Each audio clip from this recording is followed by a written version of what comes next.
Hello everybody and welcome to Salzburg, Austria, the birthplace of Wolfgang Mozart.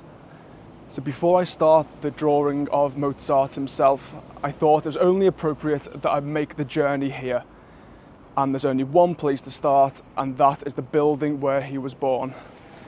So right now, just walking alongside this river, I'm on my way into the centre of Salzburg to make the trip to that building. So let's see what we can see there.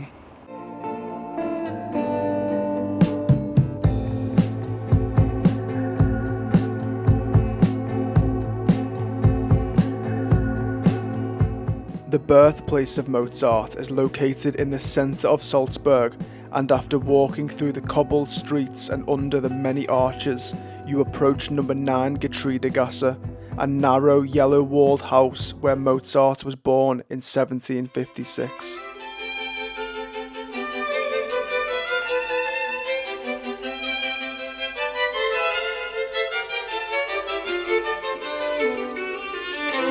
The house itself has been turned into a museum, and it contains statues, Mozart's instruments, and a full house layout of how it would have been in 1756.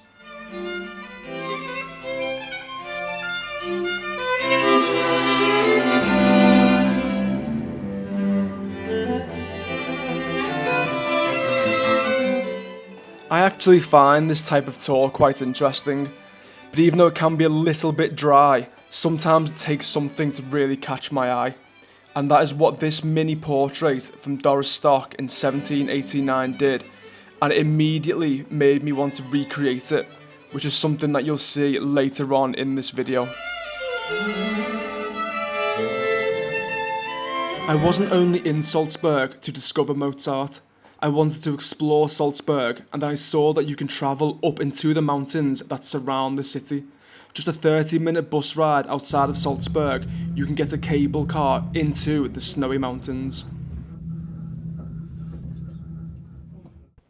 So when you're walking around Salzburg, it's hard not to notice the huge snowy mountains completely surrounding the city. So when you're this close, you'd be silly not to have a little look. So right now I'm in the Untersberg Mountains, which is the biggest mountain closest to Salzburg, and you can see around me it's a beautiful day. And knowing that Mozart himself, when he lived in Salzburg, would be seeing the same mountains, it's quite a cool thing. And right now, with it being very early spring, it's one of the perfect times to go. You still got all of the snow around, but it's not too cold. And if you listen, all you can hear is the wind. It's completely silent. Nobody else around. So it's a beautiful place. And when I'm also planning my drawings, because now I'm drawing in 2 layers, I'm always looking for inspiration for what that second layer could look like. And I just think, looking around me now, just this mixture of greens, whites, browns, blacks, I just feel that's going to be a perfect second layer to go with Mozart himself, to give it a real Austrian vibe. So, I'm going to head back now, get myself a coffee, maybe a slice of cake, and keep exploring Salzburg and see how popular Mozart really is now in 2024.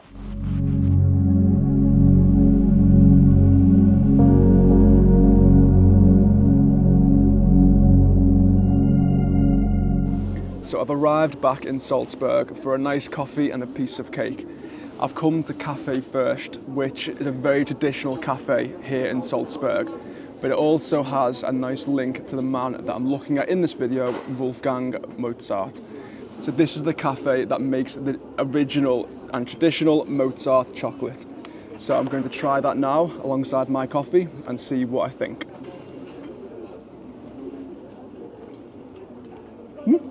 Pretty good.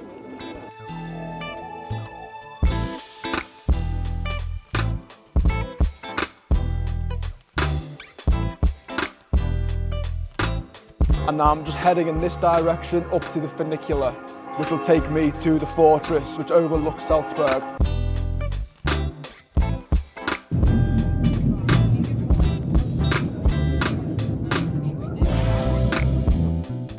The funicular is just a small car which travels up a steep track and it only takes a few minutes to reach the top.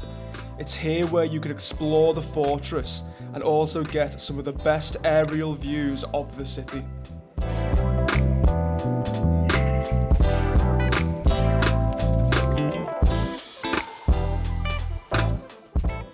But I do think when you're walking around this city and you see so much of Mozart everywhere, he's in chocolates, he's in shop fronts, he's in cafes, it becomes more than Mozart, the classical musician. He's almost become a symbol of this city and of this country as well. So I'd say so many people wouldn't know what sort of things he's done, but everybody knows the name Mozart.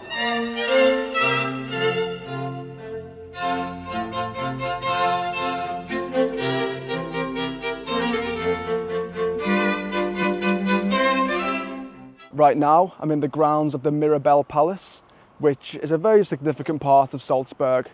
It's extremely well known and it's a very popular area for tourists and for locals just to have a little walk around. So there are plenty of places to sit and have some food. So I think it's time for me to have a little explore around and then definitely time to get a coffee and something to eat because I'm very hungry.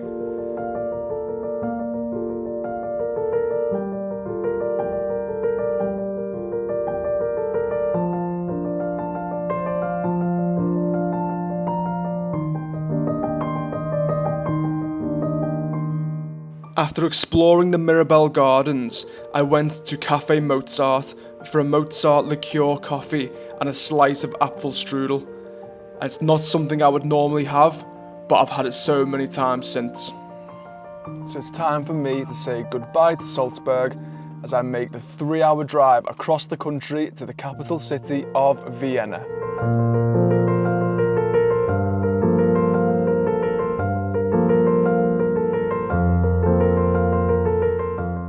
So I've decided to have a little stop off on the way to Vienna back from Salzburg.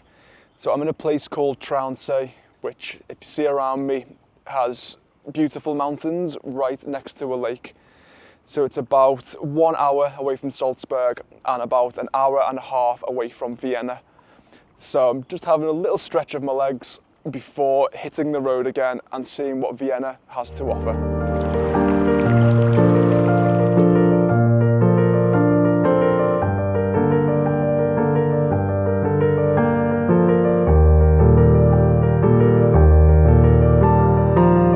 Before I left Salzburg, I walked by a cake shop and I couldn't decide between 4 options, so naturally I got them all. But what is better, the cakes or the view?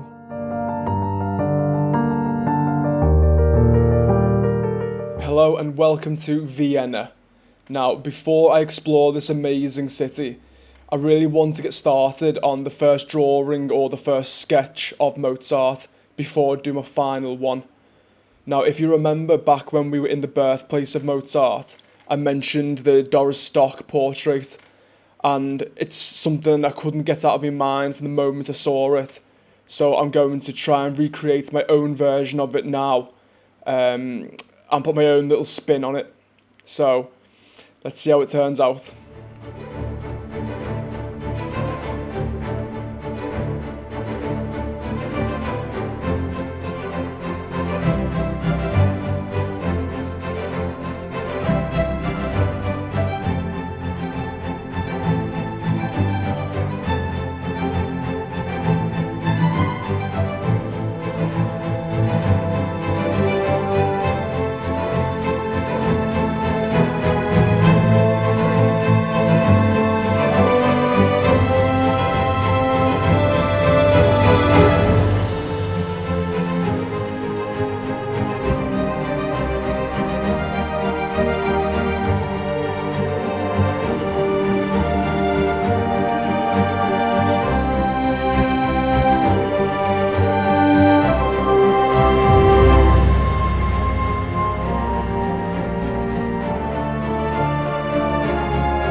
With my first sketch finished, I wanted to have a walk around Vienna before finishing this chapter on Wolfgang Mozart.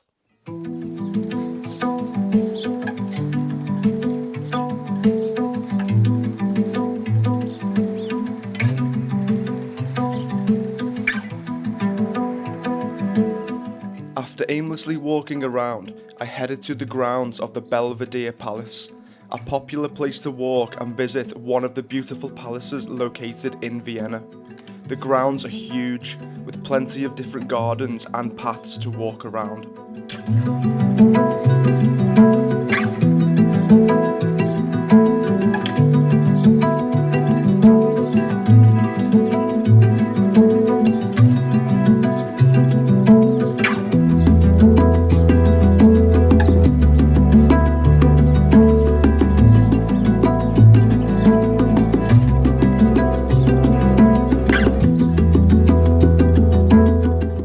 Vienna is known for its architecture, which becomes apparent when visiting its world-famous opera house, which was opened in 1869 with a performance of Mozart's Don Giovanni.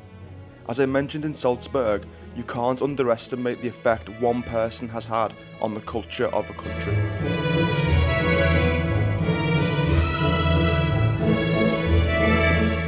And believe it or not, when walking through a busy street of shops, it was pointed out to me that it was in this Steffel shopping mall where Mozart died in 1791.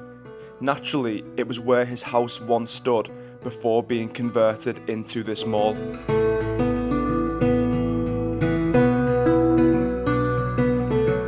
There was one more stop off I needed to make before finishing this Mozart journey, and I headed to the St. Mark's Cemetery to see where he was buried.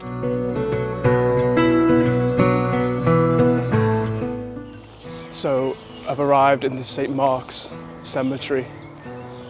It feels a little bit strange really recording in a cemetery, but this is the place where Mozart is buried. So I will have seen where he was born in Salzburg, and I will see where he's buried in Vienna.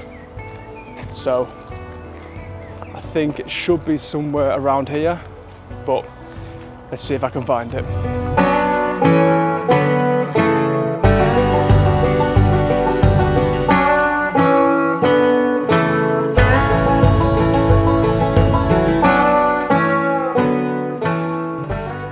From Salzburg to Vienna via Traunsee, I was ready to do my final drawing of Wolfgang Mozart.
When thinking of the background, I knew I wanted to incorporate my experience in the Austrian mountains in some way, whilst combining the older look of the portrait also.